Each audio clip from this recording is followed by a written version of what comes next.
پیش کرنے والے کے منہ پہ مارنی چاہیے تھی کہ تم اس ملک دشمنی میں یہ کام کیسے کر سکتے ہو. سر یہ کوئی آسان کام نہیں ہے, یہ ایسا نہیں ہو سکتا.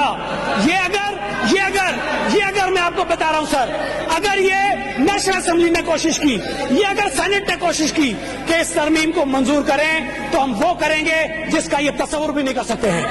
ہم وہ کچھ کریں گے, ہم ہر حد کو پار کریں گے, ہم ہر لمٹ کو کراس کریں گے.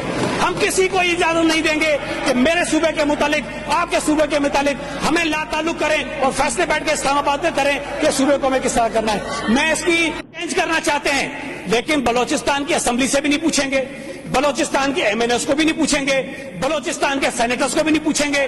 باقی صوبے بیٹھیں گے اور فیصلہ کریں گے کہ بلوچستان کے کتنے سے ہونے چاہیے, خیبر پختونخوا کے کتنے سے ہونے چاہیے, سندھ کے کتنے سے ہونے چاہیے. یہ کسی کے باپ کی جاگیر نہیں ہے سر, نہ میری ہے نہ کسی اور کی ہے. صوبہ سندھ کے لوگوں کا ہے.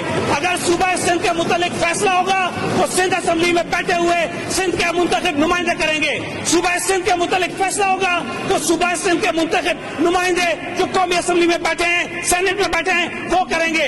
ہم کسی کو یہ اختیار نہیں دے سکتے, ہم کسی صوبے کو, کسی شخص کو, کسی ادارے کو یہ اختیار نہیں دے سکتے کہ وہ میرے اور میری صوبے کی قسمت کا فیصلہ کرے اور ہمیں ایک طرف اٹھا کے پھینک دے. یہ نہیں ہو سکتا ہے.